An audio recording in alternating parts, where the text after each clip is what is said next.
네, 안녕하세요. 제가 이제 성함은 들었지만, 닉네임 좀 부탁드려요. 닉네임 채씨입니다. 채씨. 맞아. 채씨. 예. 어떻게 여기 이렇게 오시게 됐어요? 그 마음의 동기? 예. 좀 용기가 필요했을 것 같은데. 네. 저는 이제 직업은 초등교사이고요. 아시다시피 월급이 많지 않은 직업이라서 이 직업을 선택을 할 때부터 부자가 되는 길은 없겠구나 하고 좀 포기를 하고 있었어요. 근데 이제 고켈님 블로그를 보면서 되게 쉽게 투자를 하시고 누구나 부자가 될 수 있다 이렇게 말씀을 해주셔서 나도 월급은 적지만 그런 가능성을 찾아볼 수 있지 않을까 해서 오게 되었습니다. 그러시구나. 그러니까 그래도 이제 월급이 적음에도 불구하고 내가 이 초등교사를 선택했을 때는 나는 부자가 될 수는 없겠구나. 난 부자의 길을 그때 좀 포기한 건 아니네요, 그래도. 포기를 했었는데 좀 네. 가능성을 찾은 거죠. 그러세요. 그러면 우리 채 씨께서 생각하시는 그 부자라는 개념은 좀 어떤 개념이세요? 저는 자산은 별로 생각하지 않고요. 그래도 내가 위험하거나 아니면 내 가족을 위해서 그래도 한 달에 한 100만 원 정도는 쉽게 고민하지 않고 쓸 수 있는 정도가 부자라고 생각합니다. 그러니까 내가 일상생활 하는 데 있어서 내가 뭘 하고 싶든 돈에 막 구애를 받지 네. 않는 정도. 그렇죠. 네, 돈의 구애를 받지 않는 정도. 받지 않는 정도. 이게 굉장히 소박한 꿈은 아니에요. 그죠? 그렇죠. 네, 이게 지금 말은 어렵죠. 쉬워도 예. 그러면 이제 우리가 지금 그렇게 말씀을 하셨는데 우리가 사회인으로서 지금 우리나라 사회를 봤을 때 뉴스를 보든 뭐를 보든 어떤 나의 어떤 사회적 위치나 어떤 경제적 위치나 이런 것들을 가끔 이렇게 느낄 때가 있잖아요. 그런 느낌에 대해서는 어떠세요? 나는 좀 그러니까 내가 바라보는 어떤 그 사회의 그런 어떤 부의 상황이나 이제 남들을 바라봤을 때 어떤 그런 느낌이 있으신지. 그게 너무 포괄적인 질문이긴 하지만, 네. 좀 경제적인 상황이랑 그렇죠. 경제적인 지위랑 사회적인 그렇죠. 지위를 좀 분리해서 보자면 네. 사실 교사 공무원이고 해서 네. 사회적인 지위는 네. 그래도 아직까지는 네. 좀 높다고 생각하는데 네. 그에 비해 경제적인 지위는 많이 낮죠. 서울도 일단은 아니고 서울에 네. 집을 가지고 있는 것도 아니고 예. 한 달에 쓸 수 있는 가용할 수 있는 그런 현금이 많지도 않고 그래서 사회적인 지위는 그래도 자존감이라고 할까요? 네, 그건 그쵸. 좀 높지만 그거에 비해서 경제적인 지위는 받쳐주지 않는 상황인 것 같아요 지금. 그게 이제 어떤 그 불균형의 상태를 그렇죠, 느끼는 맞아요. 그렇게 생각하실 수 있겠네요. 예. 이제 그러면은 우리가 부자 아빠 가난 아빠 로버트 키요사키 아빠를 보면서 좀 느낌이 좀 남다른 느낌이 있었을 것 같아요. 그죠? 네. 예. 저도 그런 가정에서 커왔거든요. 예. 이제 공부를 열심히 해서 안정적인 직업을 가져야 하고 그게 너가 성공하는 길이다. 네. 저희 아버지도 공사에 이제 다니시고 정년까지 하셨어요. 그러시다 보니까 이제 평생 직장이라는 거에 목숨을 거의 걸고 공부를 해왔던 그런 가정이었고 그럼에도 불구하고 좀 언제든지 너가 자립을 해야 된다라는 그런 교육을 좀 꾸준하게 해주셨던 것 같아요. 다행인 것 같죠? 그래서 자립에 대한 네. 교육, 그치? 언제든지 뭐 부모님이 너에 대한 지원을 못하게 될 수도 있는 거고 그래서 너가 이제 안정적인 직업을 선택을 해야 된다라고 교육을 들어서 좀 공무원 그리고 제가 좀 흥미가 있는 교육이라는 직업을 선택을 했습니다. 그러니까 아빠의 교육이 참 컸네요. 왜냐하면은 사실은 전 그렇게 생각해요. 아직도 우리나라 사회에서 여자가 어떤 자기 어떤 경제력을 지닌다는 건 그렇게 만만한 일은 아니에요. 그죠? 네. 예. 그래서 이제 그래도, 직업도 든든하시고, 원하는 안정적인 직업을 가지셨고, 또 집도 이미 분양 받으셨잖아요. 네, 분양을 받아서 거기 살고 있는 거죠. 네. 혼자 살고 계세요? 네. 예. 그러면 아버님은 어디에 계세요? 가족들은? 인천에 아, 제가 원래 인천 출신이라서 아, 그러시구나. 네. 인천. 야, 그러시구나. 지금 30이 안 됐잖아요. 네. 20대시죠? 네. 아, 20대. 96년생입니다. 90.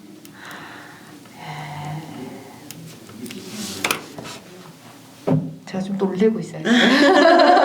20대이신데 안정적인 직업도 안착을 하셨고 그 다음에 집도 딱 마련을 하셨고 첫 집을 이제 마련했기 때문에 어떤 시드가 되는 그거가 된 거잖아요. 네.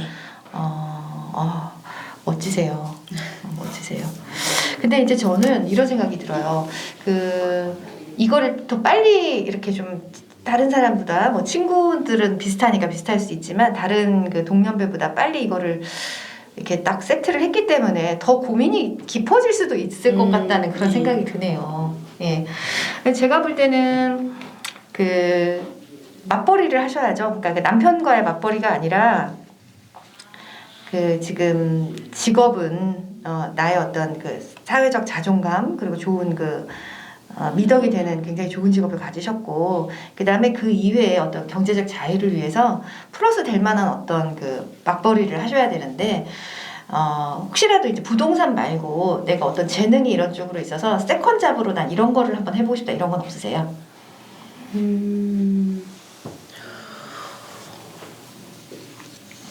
네.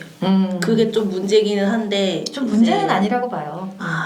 그 초등교사는 교대를 나오잖아요. 네네. 그래서 다 모든 사람들이 다 똑같은 교육 과정을 네. 배우고 일반대랑 다르게 뭔가 이 라이센스를 가지고 다르게 적용할 수 있는 분야가 한 군데도 없어요. 그렇구나. 네, 그거는 조금 문제라고 생각을 하고 있어요. 저 스스로.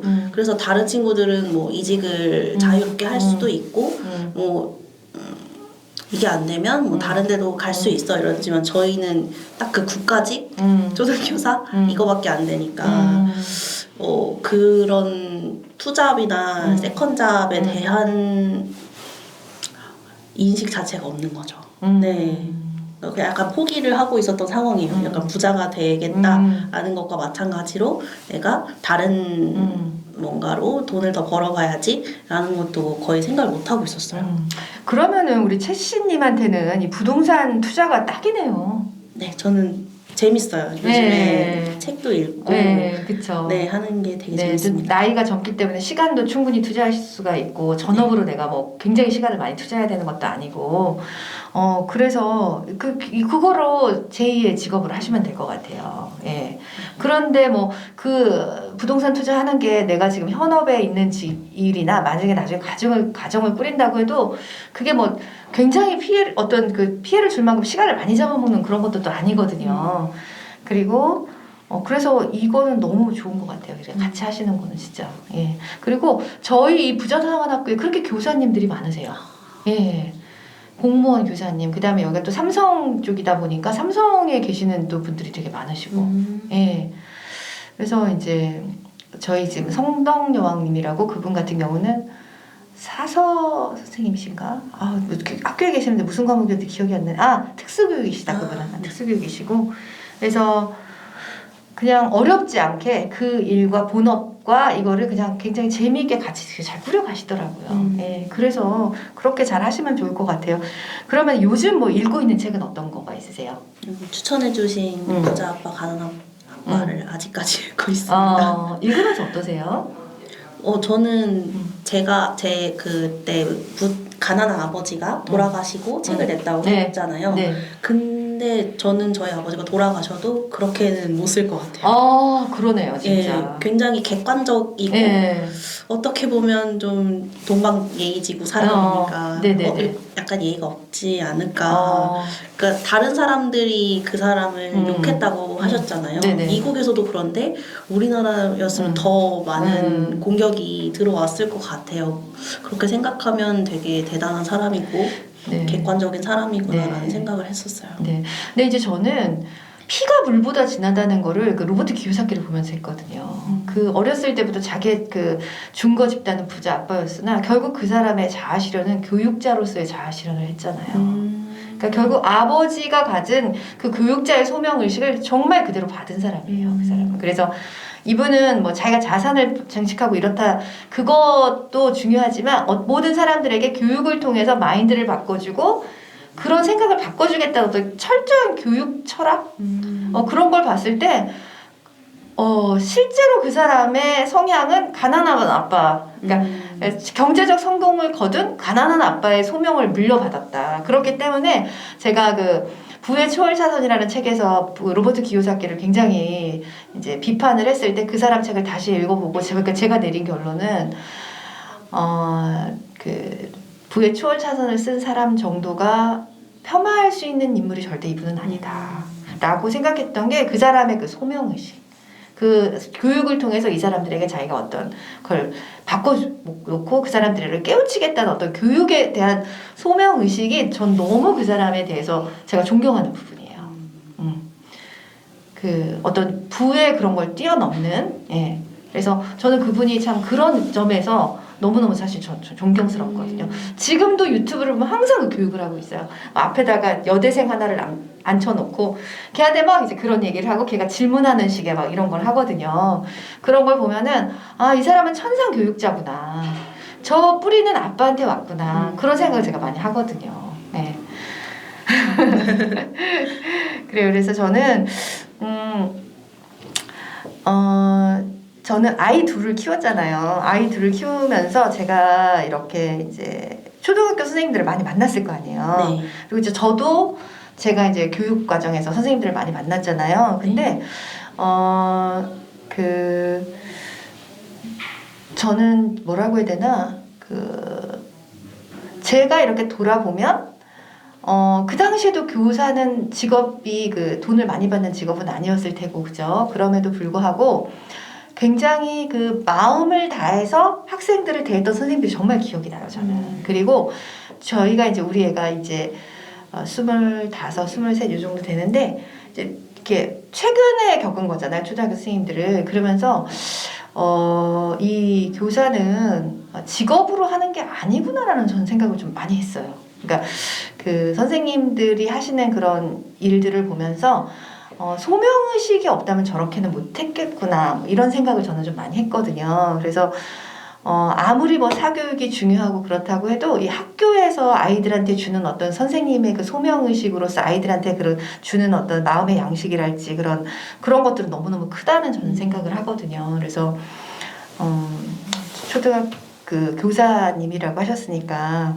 그런 어떤 소명의식이 있을 거라고 저는 뭐 있는지 없는지 제가 모르겠지만 저는 그렇지만 저는 굉장히 제 경험으로 봤을 때는 너무너무 귀한 직업이 특히 초등학교 교사님이신 것 같아요. 네.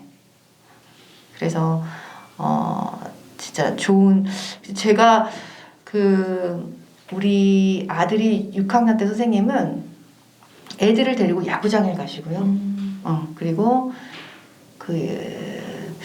이태원에서 뭐 축제를 하면 아이들을 데리고 가셨고 토요일 날 놀토잖아요. 그때 애들이랑 뭐 캠핑도 가고 막 그랬어요.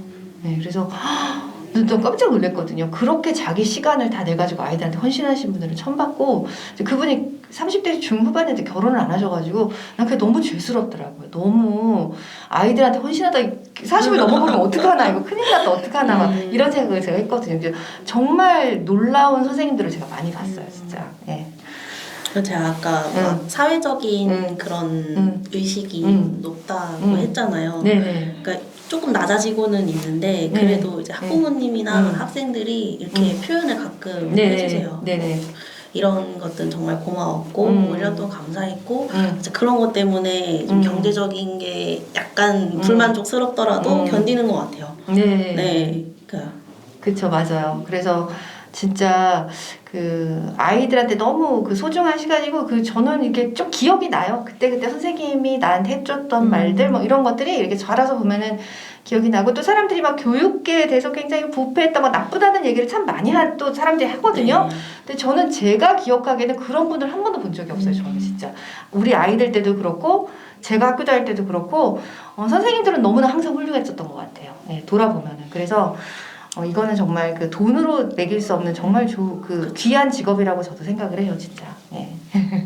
그래서 제가 볼 때는 그 이제 공부를 통해서 그러니까 뭐 학위를 뒀다고 이러는 것도 많이 하시더라고요. 근데 그것도 좋은 것 같지만 자기 스스로 하는 공부를 통해서 인생의 어떤 의미나 어떤 경제적 자유를 찾아가는 그런 공부도 정말 중요하다고 생각하거든요. 그래서 제가 지금 말씀드린 어떤 부동산 투자나 그리고 이제 제가 다음 주에는 뭐 어떤 그 잠재의식이나 그다음에 우리가 뭐 부동산 투자도 내가 돈이라는 게 나의 행복을 위한 하나의 수단이잖아요. 그런데 돈이 있어도 행복하지 못한 사람들이 많은 것도 사실이거든요. 그렇다면 그 돈 이상의 어떤 그 가치를 내가 알지 못하면 돈만으로는 채워줄 수 없는 그런 거에도 그쵸. 우리가 돈이 많은 사람이 행복하진 않잖아요. 그렇다면 결국은 행복한 인생을 위해서 돈도 필요하지만 그 이상의 어떤 나의 가치관이나 어떤 그런 삶의 자세나 이런 것들이 전 중요하다는 생각을 여기 강의를 하면서 제가 많이 했어요. 왜 그러냐면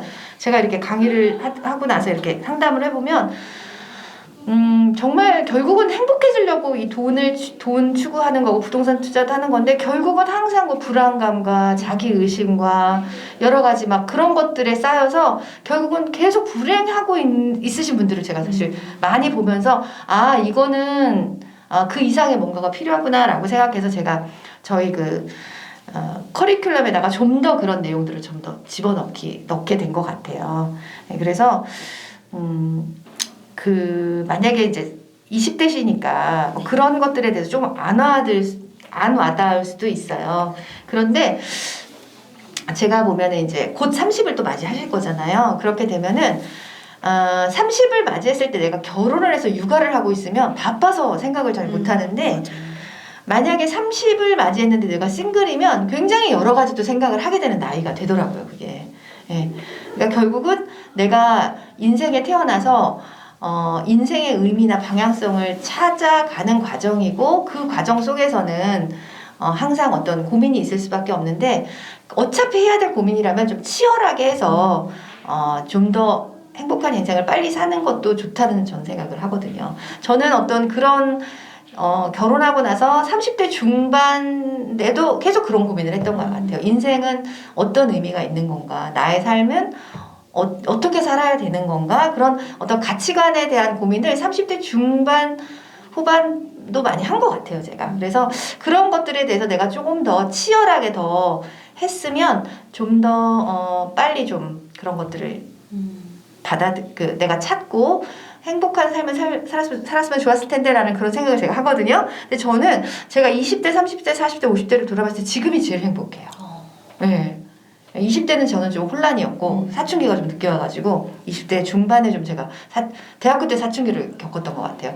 그리고 나서 20대 때는 또 연애하고 실패하면 얼마나 괴로워요. 그런 또 혼란 시기도 있고 막 이러다 보니까 또 30에는 너무 아이 둘을 낳아서 키우느라고 너무 힘들었던 것 같아요. 18개월 터울로. 그러다 보니 40이 딱 됐는데 아무것도 한 게 없고 애 둘만 키웠는데 40이 된 듯한 느낌? 그런 느낌이 있더라고요. 그래서 저희가 이 부동산 공부를 하러 오셨지만 제가 이제 말씀드리는 그런 책을 통해서 어떤 자신을 찾아가는 그런 여행도 같이 이게 다른 길은 아니더라고요, 보니까. 네, 같이 하실 수 있었으면 좋겠어요. 네. 또 뭐 궁금한 거 있으세요?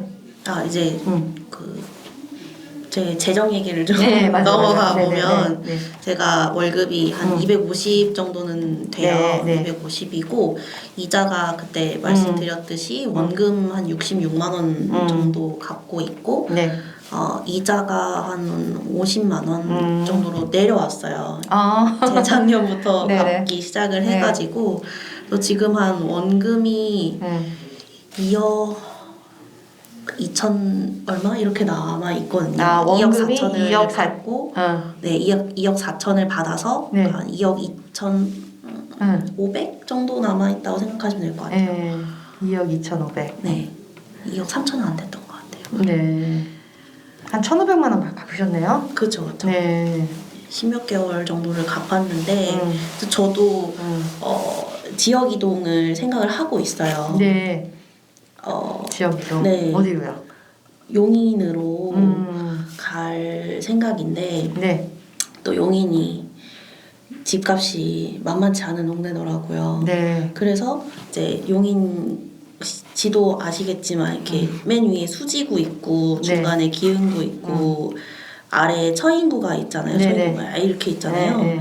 그래서 수지구, 기흥구, 처인구 어디에 발령 날지 사실 3월까지 몰라요. 네. 한 2월 초까지는 몰라요. 근데 그때부터 집을 구하러 다니기는 너무 좀 그렇고 또 용인도 안에서 교통체증이 굉장히 심하더라고요. 그래서 여기 옆에 영통구가 있죠. 영통이 쌌었어요. 네. 네. 영통 아파트들. 네. 그래서 영통에 뭐 전세나 이렇게 집을 구해서 미리 좀 준비를 해볼까 지금 생각은 하고 있거든요. 네. 근데 아직까지 좀 구축 아파트들은 전세가 2억이 안 되는 데들이 많더라고요. 1억 얼마 이렇게. 이제 저도 이자를 많이 내고 있는 제 월급에 비해서 많이 내고 있는 상황이기 때문에 뭐 이거를 좀 어떻게 저희 집은 어떻게 투자를 돌리고 또 제가 살 공간을 어떻게 마련하면 좋을지 그거에 대해서 같이 이야기를 해봤으면 좋겠습니다. 네. 그러면은 마음을 정하셨어요? 1가구 1주택 다가구 다주택 어디로 마음을 정하셨어요? 근데 저도 해야 될 것 같기는 해요. 그죠, 네, 그죠? 네. 네. 갑자기 이제 집을 한 채 더 사겠다 그러면 부모님이 너 지금 뭔 소리 하냐 뭐 이렇게 그쵸. 생각하실 수는 있죠. 미쳤냐. 그렇죠. 근데 이제 저는 아까도 제가 말씀드렸지만 파랑새는 집에 있잖아요. 네. 이제 그거에 대한 확신이 있다면 사실은 지금 이 분양받은 거는 내가 지금 이거를 전세를 주거나 월세를 주게 되면 내가 투자금이 하나도 없을 수도 있죠. 그죠? 그렇지 않나요? 그렇죠. 네네네. 그리고 이거는 공으로 치고 명의만 내가 가지고 있고 여기에 대한 대출금이나 이런 거는 이제 없다. 그죠. 새로 하고 0이에요. 0. 네. 이렇게 하고 제가 생각하기에는 그 뭐 영통이나 네. 이런 데에서 구축 중에서 모르지 않은 거 15평이나 20평으로 하나를 사실 수가 있으면 예. 거기서 이렇게 살고 계시다가 네. 예 주택임대사업자 이거 등록되는 거잖아요. 네. 가능하면은 나중에 또 그렇게 하셔서 그렇게 하시면 무난하게 다주택자의 길로 세금에 그 문제도 없이 가지 않을까. 또 공무원이니까 뭐 의료보험이 올라가는 것도 아니고 집을 아무리 많이 구매해도 네 그렇게 하면 어떨까 싶은데요. 근데 제가 구매를 하고 이 네. 영통에 만약에 네. 가면 제가 네. 살아야 되는 상황인 거잖아요. 그러니까 전세 레버리지를 살 수는 없는 거죠. 거니까. 그때 이제 대출이 그만큼 나오느냐 그것도 좀 궁금해요. 그렇죠. 그건 네. 대출은 좀 알아보셔야겠다. 왜냐하면은 대출을 나오겠는데요. 만약에 이거를 전세로 해서 다 갚아버린다거나 네. 그렇게 하면 안 나올 이유는 없죠.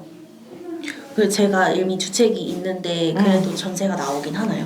전세 대출이요? 아니 왜 그러냐면 자 DSR이라는 게 내 총 그 대출액을 보는 거잖아요. 네. 근데 만약에 지금 가지고 있는 이 집을 대출을 다 갚아버린다. 전세로 해서 예를 들면 그죠? 네. 그렇게 하면은 당연히 나오는 거고. 근데 만약에 내가 이거를 다 갚지 않고 월세로 받아. 월세로 받으면 여기 대출이 남아 있겠죠 원래 집에. 네. 그러면은 그거는 좀 알아보셔야 되죠. 근데 지금 3월 달부터 다주택자 대출이 풀려요. 네. 그 들으셨죠 뉴스? 네. 그래서 3월에 되면 또 얘기가 달라지거든요. 그래서 물론 갑자기 용인에 가서 영통에 가서 막 집을 구매를 하러 다니는 게 부담스럽긴 하시겠지만 전셋집을 구하러 다니시면서 구매도 한번 생각을 해보시면서 다녀보세요. 사실은 영통이 여기가 어디냐 그 수원 쪽 영통 가면은 그게 몇 년 전에는 정말 거기가 아파트가 쌌어요. 근데 상승기 때 조금 올랐던 것 같아요, 거기가. 근데 이제 거기가 신분당선이 생기면서 교통이 되게 좋아졌어요. 네네. 네네. 그래서 거기도 제가 지금 좀 약간 좀 항상 노려보고 있었는데, 정말 여긴 싸다 이렇게 했는데, 못 사고 결국 이제 상승기에 거기도 올라버리게 돼버렸는데, 그렇게 좀 자연스럽게 다주택자로 한번 하시면 어떨까 싶네요. 네. 그래서 여기서 또 고민이 되는 게 저희 집 아시다시피 가까운 데 있는데 전세가 많이 떨어지는 추세예요. 네. 2억이 안 되는 네 그런 가격으로 거래가 되고 있더라고요. 아, 전세가 월세는 네. 어때? 월세는 많이 받을 텐데. 월세 제가 이걸 같이 보셔도 되죠. 네. 항상 네이버 부동산을 가지고 보고 있는데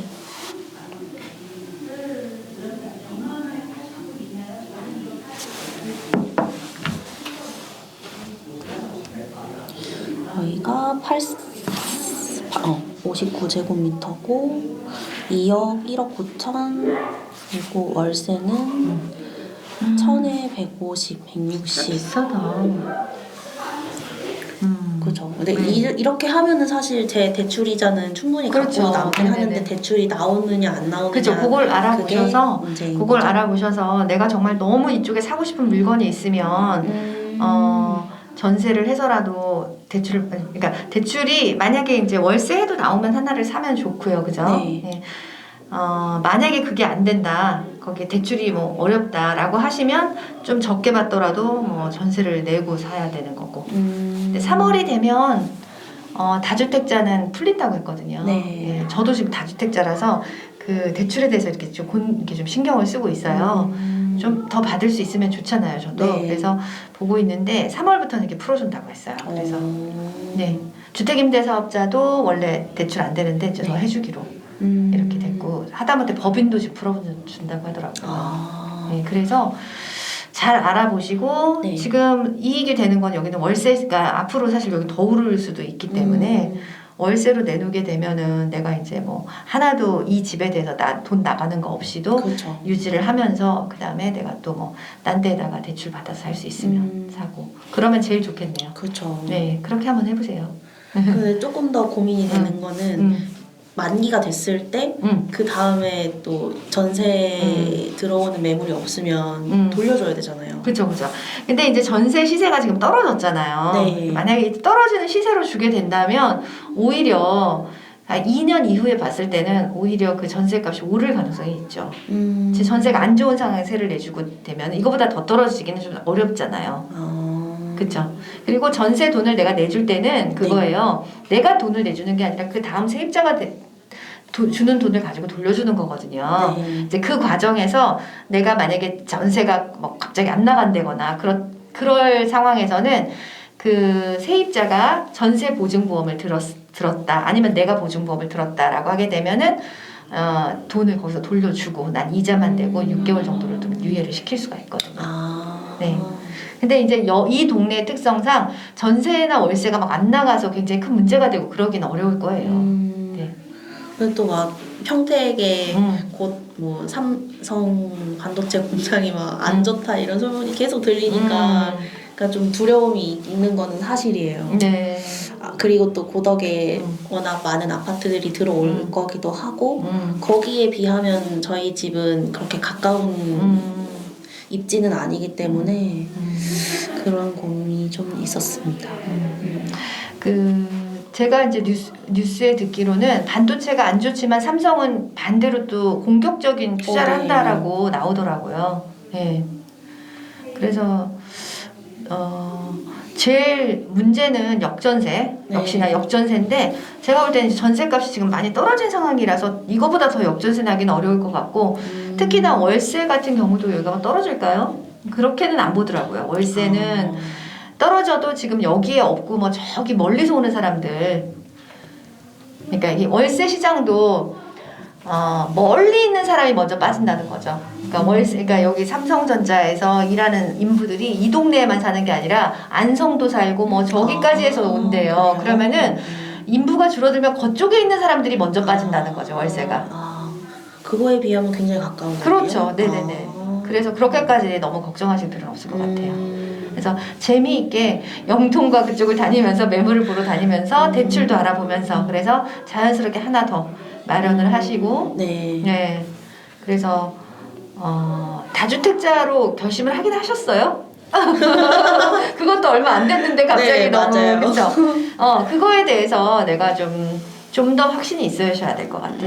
왜냐하면은 아무래도 우리나라는 일가구일주택 비과세 막 이거에 대해서 모든 사람들이 추구를 하는데 내가 거기서 빠져나와서 이렇게 해도 되는 건가라는 확신이 없이는 좀 그렇죠. 그렇죠. 예. 만약에 아마 내가 이제 집 하나 더 산다 그러면 아버님이나 모든 사람들이 무슨 소리냐, 너 그거 비과세 받아야지 무슨 소리냐, 다 그렇게 얘기할 거거든요. 예. 제가 사실 이 집을 구매할 때에도 너 나이에 무슨 집이냐 누가 그랬어요? 어머니 아버님께서 네. 그때 어떻게 이렇게 과감하게 하셨어요? 아 지금 안 하면 7년 뒤에나 살 수 있다고. 청약이 그때는 7년 이후에 또 당첨이 될 수가 있기 때문에 그래서 다 사는데 왜 나는 안 되냐. 그렇구나. 그래서 조금 고집을 부려서 제 있는 돈 다 털어가지고 이렇게 산 거거든요. 네, 부모님도 놀라셨겠네. 네. 근데 나중에 좀 좋아하시긴 그쵸, 하셨어요. 좋아하죠. 네. 네, 야, 자립을 정말 제대로 똑부러지게 하시네. 예. 제가 네. 지금 아까 그 나이를 97년생, 96년생이라고 얘기하니까 제가 좀 약간 띵 하는 게 제가 딸이 99년생이에요. 그래가지고 네. 이거밖에 차이가 안 나는구나. 그리고 제 조카는 97년생 정도가 되지 않을까? 96년생인가? 예, 그 정도 되는 것 같은데 작년에 새로 발령받았단 말이에요. 작년에요. 네. 그 임용고시 보고도 이게 기간이 좀 있잖아요. 발령되는데. 네. 그래서 이제 딱 하자마자 이제 그러면 차이가 꽤 많이 날 거예요. 저는 14학번이어서 18년도에 졸업을 했거든요. 18년도 2월에 졸업을 해서 그러면 차이 많이 꽤 나네요. 차이가 많이 빨리 날 가셨구나 거예요. 학교를. 네, 제가 빠른이어가지고 네, 그렇구나. 한 19살에 갔다고 생각하시면 그래서 집 돼요. 이런 건 생각도 안 하고 그냥 차 사고 뭐 이런 생각이 그러더라고요. 보통 20대 차도 있어요. 네. 네. 그래서 일단 나와서 월세 살고 이러니까 이게 또 운영이 안 되더라고요. 그래서 다시 집으로 들어갔어요. 네, 조카는. 네. 그래서 굉장히 빨리 잘 하셨네. 네. 네. 그래서 저는 좀 자부심이 있는 게 대단하다. 그냥 일시불로 제가 몸으로 샀고 그래서 더 이상 갚을 건 없거든요. 야. 그래서 네. 어린 나이인 것도 저도 알고 있고 네네. 또 주위에서 그렇게 많이 칭찬을 해주세요. 이렇게 어린 나이에 되게 빨리 집을 구했다. 네네네. 그래서 약간 자존감이 이렇게 올라가고 있는 상황인데 그쵸. 이제 내년에 옮겨야 되는데 또 어떻게 하나 하는 그런 고민 중이었습니다. 네. 그러시구나. 네. 그래서 제가 영통에 본데도 잠깐 보여드려도 될까요? 네.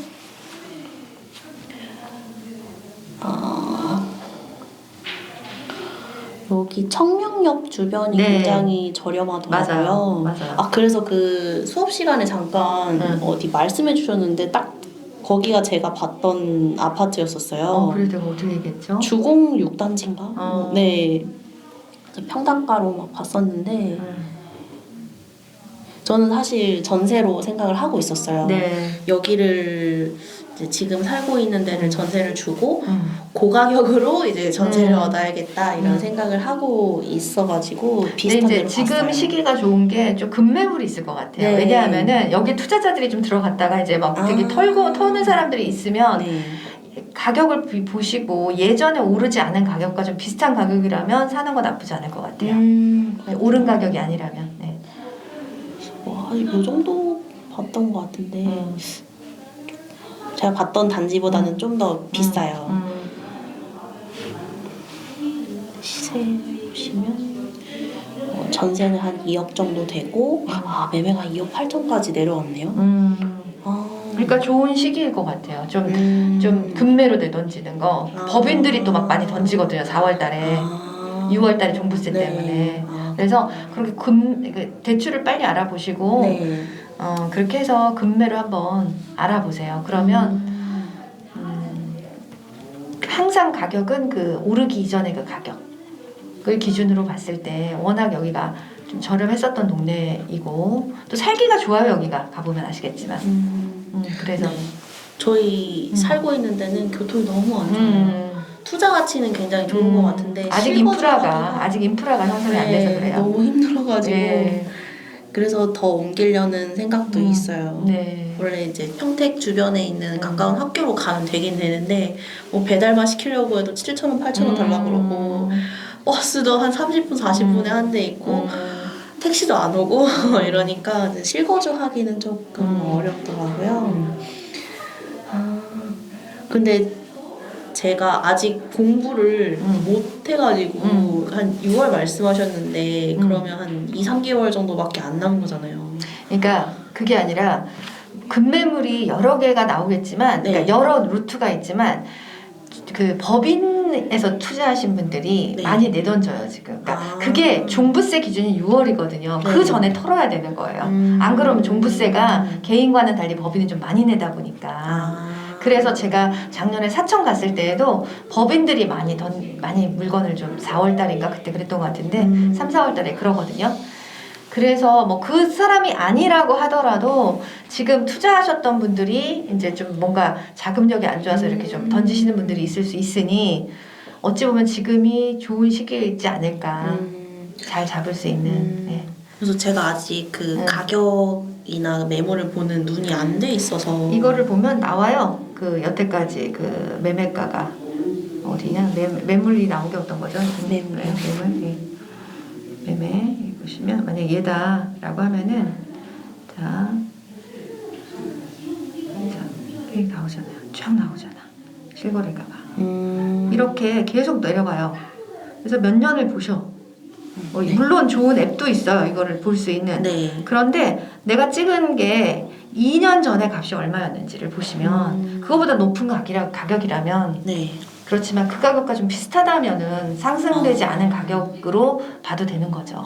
아, 2년 전 가격이면 그래도 너무 그렇죠, 오르지 그렇죠, 않은 그렇죠. 거니까 네네. 2년 전 걸 기준으로. 예. 그래서 몇 년을 이렇게 다 볼 수 있어요 지금. 네. 계속 이렇게 내려가면 계속 볼 수 있거든요.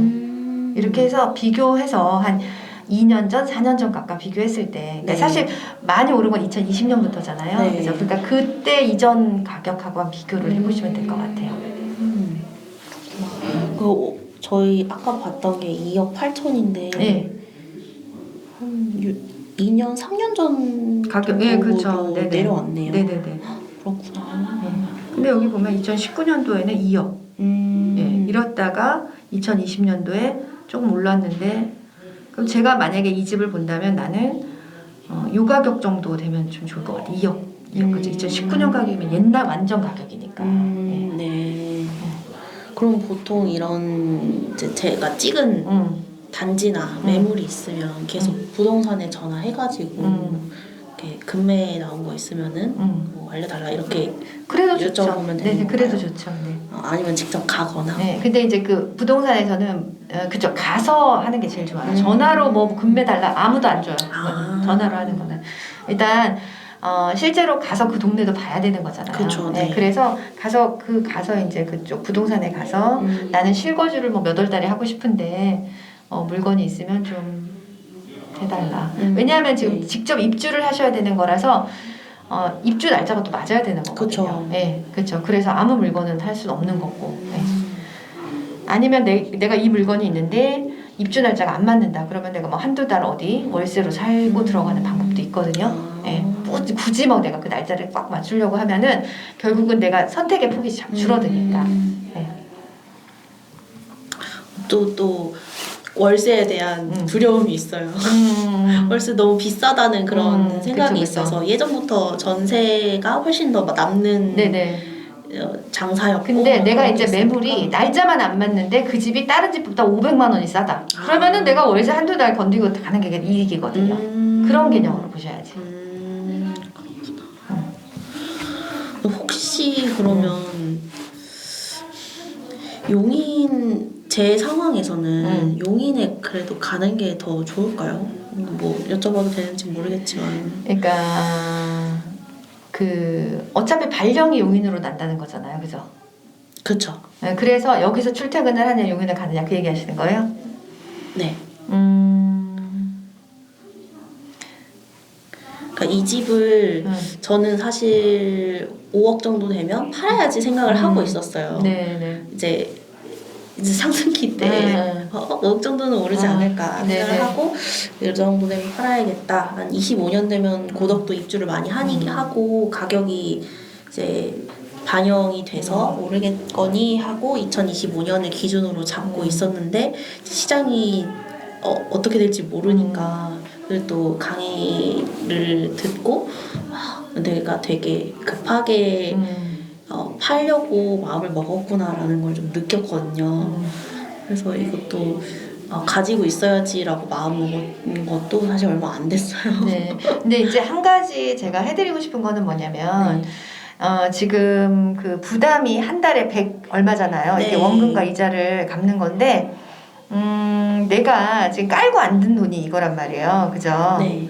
그래서, 물론, 이자 50만 원이 비싼 건 아니고, 그렇지만 혹시라도 내가 이 부담감을 없애면서 또 다른 투자를 할 수 있다면 굉장히 극대화된 투자가 인 건 맞아요. 네. 그러니까 이제 우리 채씨님께서 이 집에 계속 머물러 있는다는 거는 다른 데 투자를 하시더라도 이거는 내가 이 비용을 깔고 앉은 채로 하는 거잖아요. 그죠? 네. 그런데 만약에 이거를 세를 내줘서 내가 뭐 지금 100 얼마 나가는 게 월세로 충당이 돼서 알아서 지가 집 세 나오는 거에서 원리금과 이자를 갚는다. 그러면은 사실은 어떻게 보면 레버리지인 거죠. 내 집값을 누가 갚아주고 있어요?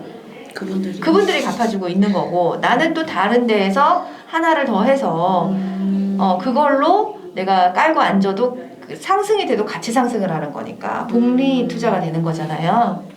그쵸? 네. 그렇게 생각을 했을 때는 그렇게 생각을 하면 내가 지금 66만 원과 50만 원을 내가 그냥 앉아서 어떻게 보면 난 1, 2만 원이라도 절약하고 싶은데 결국은 내가 내 온몸으로 앉아서 내가 이거를 다 내고 있으니까 그런 생각도 한번 해보실 필요는 있죠. 그쵸?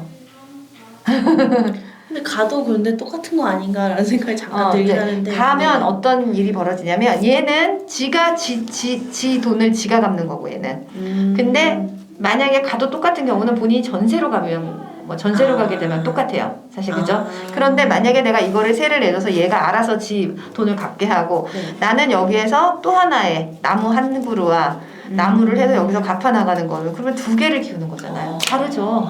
그러네요. 완전 다르죠. 네. 근데 이제 만약에 최씨님께서 지금 결혼을 해서 아이도 키우고 그래야 돼서 이 새 집이 필요하다면 나는 이 돈이 아깝지 않아요. 사실은. 근데 지금 그런 상황은 아니잖아요. 그렇죠. 네. 그렇기 때문에 기회비용을 따졌을 때 그렇죠. 이 비용이 좀 아까울 수는 있어요. 또 그렇게 생각하면 네. 그러네요. 네. 그래서 제가 이제 전에 그 사진 같이 영상 찍었던 남자분께서는 내가 이 집을 들어가야 되냐 말아야 되냐 라고 봤을 때 들어가지 않는 걸로 결론을 냈어요. 왜냐하면 아직 싱글이고 그분도 내가 이 집에 굳이 난 좀 어디 월세 조금만 살면 되는데 이 돈을 내가 지금 할 필요는 없고 월세를 내면 월세 세입자 이걸 다 갚아주는데 그럴 필요 없다. 결혼할 때까지 자기는 그냥 이렇게 조금만 더 살겠다. 그러시고 그렇게 결론이 났어요. 네. 저도 되게 감명 깊게 봤어요. 그래요? 네. 근데 저도 이제 전세 조그만한 전세에서 살다가 이렇게 넘어왔는데 다시는 못 돌아갈 것 같아요. 그렇구나. 네, 너무 좁았고 너무 불편했고 이게 집이 일단 안정이 돼 있으니까 거기에서 오는 만족감이 또 다르더라고요. 그래서 저도 옮겨가면 그래도 아파트로 가고 싶기는 해요. 그래서 아파트로 대출만 나오시면 이거 월세 내주고 여기 대출 받으시고 만약에 네네네. 그 다음에 여기가 만약에 대출이 안 나오게 되면은 뭐 어떻게 해야 되나 그거는 전세로 주고 그 다음에 이렇게 가시고 역전세 날만큼의 돈은 마련하시고 강제 저축하셔서 2년 동안 그죠? 네. 그게 가장 좋은 것 같아요. 네, 그렇게 하세요. 네, 열심히 임장 다녀보겠습니다. 예. 또 궁금한 거 있으세요? 근데 친구들하고 이런 얘기해요? 마음에 맞는 친구 있어요? 투자 방면으로는 전혀 없고요. 네. 이제 고향 친구들 만나면 고향 친구들은 중소기업 다니고 이러니까 일단 일 자체가 너무 힘들고 저보다 월급이 적거든요. 그래서 함부로 이런 얘기 못 하고 이제 동료 교사나 아니면 동기들을 또 다 교사잖아요. 이런 친구들은 이제 결혼 얘기 많이 하고 그래서 이렇게 투자 얘기를 할 때가 많이 없어요. 네. 저는 이런 얘기 너무 재밌고 하고 싶은데 좀 되게 친구들은 멀게 생각하더라고요. 네네. 제가 볼 때는 왜 이런 투자를 같이 할 수 있는 20, 30대 젊은 남녀들이 모이는 그런 커뮤니티가 잘 찾아보면 있지 않을까. 그런 생각이 들어요. 네, 뭐 여기도 네. 좋으신 분. 예, 그죠. 여기는 20, 30대가 주류는 아니다 보니 그쵸. 그렇긴 하지만 혹시라도 그런 음. 커뮤니티가 있으면 같이 이렇게 같은 곳을 바라볼 수 있는 이런 것도 좋지 않을까 네. 싶네요. 좋은 말씀 잘 들었습니다. 네. 커뮤니티. 네. 제가 이제 저희 네. 오신 분 중에 독서 커뮤니티에 가셔서 네. 배우자를 만난 커플이 있거든요. 여기 저기 어디야 새싹맘 어머니. 그분이 그거. 예 독서 모임 하는 데 가서 갔는데 전략적으로 가셨더라고요. 왜냐하면 독서 모임을 그죠, 가게 그럴 수 되면 그래도 여기는 장벽이 있어서 이상한 사람은 안 올 거다라고 생각해서 가서 좋은 배우자를 서로 만나셨더라고요. 그래서 취미도 맞고. 맞아요. 그래서 아 이런 전략이 참 필요하구나 이런 생각이 들더라고요. 근데 개인적인 건데 네. 결혼을 저는 아직 사실 해야 된다 이런 건 아니어서 네네. 추천하시나요? 결혼을 해야 된다. 그러니까 본인의 생각은 어떠신데요? 저는 이렇게 투자를 하면서 네. 제가 이미 자립이 가능하기 때문에 네. 제 마음에 맞지 않으면 안 하고 싶어요. 네네네네. 그렇죠. 그러니까 그래요. 전통적으로 결혼이라는 거는 경제적인 이유 때문에 하는 거고 또 이혼을 못 하는 것도 경제적인 이유 때문에 못 하는 경우가 사실은 많긴 해요. 네. 근데 이제 저는 본인을 좀 좋은 커뮤니티에다가 나를 놓으면 좋은 배우자를 만날 가능성이 사실 높아요. 사실은. 그래서 제가 지금 커뮤니티 얘기하는 것도 내가 결혼을 하고 안 하고를 떠나서 좀 괜찮은 사람들을 많이 만날 기회를 나한테 주는 게 좋은 것 같아요. 그게 우선인 것 같아요. 그리고 나서 좋은 사람이 만나면 하는 거고 아니면은 안 하는 거예요. 근데 해야겠다 안 해야겠다 그런 결정은 하실 필요는 없으나 나의 그 환경을 좀 좋은 쪽으로 만들어가는 게 좋은 것 같아요. 네. 그죠? 그래서 좋은 사람들이 오는 그런 커뮤니티를 너무 막 계획적으로 나는 아닌데 나는 좋지도 않은데 그런 데를 가는 거는 나쁘지만 나도 훌륭하니까 내가 그런 데 가서 좋은 사람 만나는 건 좋은 것 같고 저 같은 경우는 제가 대학교 졸업하고 학원에서 근무를 했는데 그 학원은 원장님이 서울대 이외에는 안 뽑아. 여자 선생님 몇 명만 서울대가 아니고 다 서울대예요. 그래서 결국 저는 서울대 남자랑 결혼한 거예요. 지금 돌아보니까 그래요. 제가 그러니까 그런 내가 일부러 간 건 아니지만 그런 좋은 이게 있었기 때문에 그런 사람을 또 만난 거예요. 그냥 아무나 거기 골라잡아도 서울대였던 거예요. 거기는 그런 영향이 좀 중요하다라는 생각이 들어요. 요즘은. 그리고 이제 결혼 자체에 대해서는 어떻게 생각을 하냐면 이제 엄마 아빠를 보시면 알겠지만 우리 채씨 어머님께서 어머님께서 그 살아오신 모습을 봤을 때 어머님께서 인생에서 가장 크게 성취하신 건 뭐일 것 같아요? 자식? 그렇죠. 맞아요. 저도 그렇게 생각해요. 내가 내 인생에서 가장 크게 성취한 거는 아들과 딸을 낳은 그거거든요. 걔네들을 내가 뭘 잘해도 인간을 만들어낼 수는 없잖아요. 그렇죠.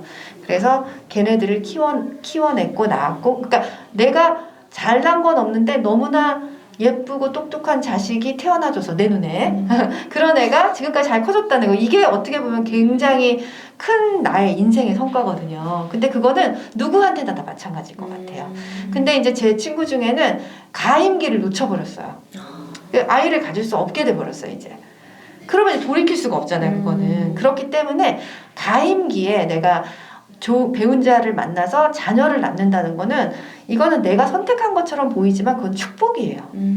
그 축복이에요. 그래서 그 좋은 배우자를 만나기 위해서 제가 이제 아까 책에서도 말씀드렸지만 그 무의식이 되게 중요해요. 내 무의식 속에 어떤 게 있느냐에 따라서 내가 좋은 배우자한테 끌릴 수도 있고 나쁜 남자한테 끌릴 수도 있거든요. 이제 그런 거를 좀 컨트롤하는 것도 중요하고 무엇보다도 내가 인생에서 성공을 한 거는 아들과 자식을 키우고 남편을 만나서 내가 많이 성장을 했다는 생각을 해요. 그러니까 사람이 행복도 물론 중요하지만 그 행복이라는 게 객관적인 조건이 더 잘 갖춰졌다고 행복한 게 절대 아니거든요. 그러면은 인생에서 내가 성장을 해서 행복을 바라볼 수 있는 눈을 가져야 되는데 그러기에 가장 좋은 거는 가정 생활인 것 같아요. 그래서 제가 이거 좀 편견이에요. 결혼을 안 하신 분들은 그 성장의 기회를 많이 놓치셨더라고. 그래서 좀 뭔가 좀 철이 없으시고 그런 어떤 귀한 가치를 좀 잘 모르실 수도 있어요.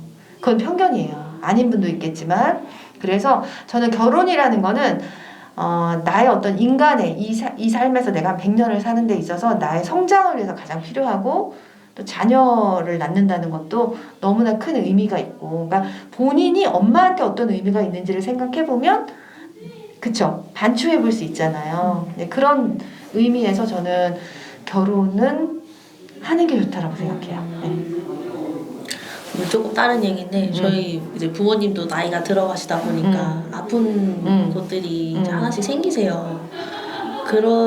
그래서 이제 좀 배우자를 만나서 기댈 수 있는 그런 것들을 만들었으면 좋겠다라고 또 말씀을 하시더라고요. 경제적인 거는 이제 두 번째로 하더라도 네네. 네. 근데 그래도 그러니까 너무 안 좋은 상황들도 미디어에 보면 많잖아요. 그거보다는 그냥 혼자 사는 게 네. 그렇게 할 바에는 혼자 사는 게 나은 것 같고 이제 말씀해 주신 것처럼 좋은 사람을 볼 수 있는 눈을 길러서 좋은 사람 만나면 저도 당연히 결혼하는 게 좋죠. 네. 요즘 미디어에서 보면은 저 이렇게 쇼츠에 드라마 하는 거 보면은 모든 결혼이 신분의 사다리 막 이런 식으로 되게 다 묘사가 되더라고요. 그걸 이용하는 사람들, 네, 서로가 막 그걸 이용하려는 그런. 근데 이제 그런 것들을 너무 보면 안 되겠다. 그래서 제가 제 한 40대 후반에 저 여자 동료한테 좋은 남자 만나서 결혼을 해야지 그랬더니 선생님 좋은 남자가 있기는 한 거예요? 저한테. 자기 뭐 옆에서 보면 다 이혼하고 막 너무 그러는 세상에 좋은 남자란 존재는 하는 걸까요? 이렇게 얘기를 하더라고요. 근데 그렇지 않아요. 좋은 사람은 있을 수 있고 그런 건데 이제 너무 그런 거에 치우쳐서 그런 미디어로 진실을 왜곡하면 안 될 것 같아요. 네. 약간 저 직업에 대해서도 약간 피해의식인 것 같긴 한데 저를 너무 직업적으로만 바라보는 것 같은 그런 의식이 있어요. 뭐 남자를 만나거나 얘가 나를 초등학교 교사니까 이러는 거 아니야. 그죠. 그래서 저는 그런 1등 신부감이라는 말을 정말 싫어하게 되는 이유가 그 중에 남자가 하나예요. 그 얘기하면 일단 차단하겠다. 그죠? 너무 싫죠.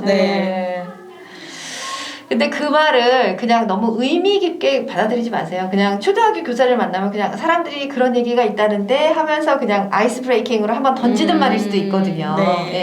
근데 이제 우리가 객관적으로 보면 보이잖아요. 이 사람이 초등학교 교사에 경제적으로 기댈 사람인지 아니면은 그렇지 않을 사람인지 사실 우리가 보면 알 수 있잖아요. 그렇기 때문에 그거 너무 그렇게 심각하게 생각하지 마세요. 네, 알겠습니다. 네. 또 선생님께서 해주시고 싶은 말씀이 또 있으실까요? 수업 들으면서 재미있어요? 저 너무 재밌어요. 네, 너무 재밌죠. 그 사실 요즘에 3월 달에 개학을 하니까 이제 교육과정도 해야 되고 또 업무도 큰 걸 맡아가지고 요즘에 퇴근도 못하고 막 이렇게 하고 있는데 그래서 막 거의 소화가 안 됐었어요. 그랬구나. 네, 어제까지 막 여기가 확 뭉쳐 있는 것 같고 올해 1년 망했다 이렇게 생각을 하고 있었는데 여기 오니까 되게 밥이 잘 들어가더라고요. 그래요? 그래서 업무를 떠나서 이제 진짜 온전히 나를 위해서 하는 공부이기 때문에 진짜 그때 얘기하신 것처럼 일은 남을 위해서 하는 거잖아요. 물론 소명의식 중요하고 거기에서 느끼는 행복감도 있지만 진짜 이거는 나를 위해서 하는 거다라는 느낌이 정말 강하게 들었어요. 네, 맞아요. 그래서 4주간 편하게 들으시고 이 4주 안에 이 모든 거를 소화하실 필요는 없고 제가 책 이렇게 목록 줬잖아요. 그걸 천천히 읽으시면 또 되거든요. 그리고 또 이제 이사의 이슈가 있으니까 또 임장도 한번 가시면 더 이제 필요해서 가는 거니까 좋으실 것 같아요. 그리고 열심히 하시고 좋은 커뮤니티 여기에서 채워지면 좋겠는데 혹시라도 못 그러면은 이런 좋은 커뮤니티를 좀 더 찾아서 공유할 수 있는 사람을 더 많이 만나면 좋을 것 같아요. 네, 알겠습니다. 네, 감사합니다. 감사합니다. 네.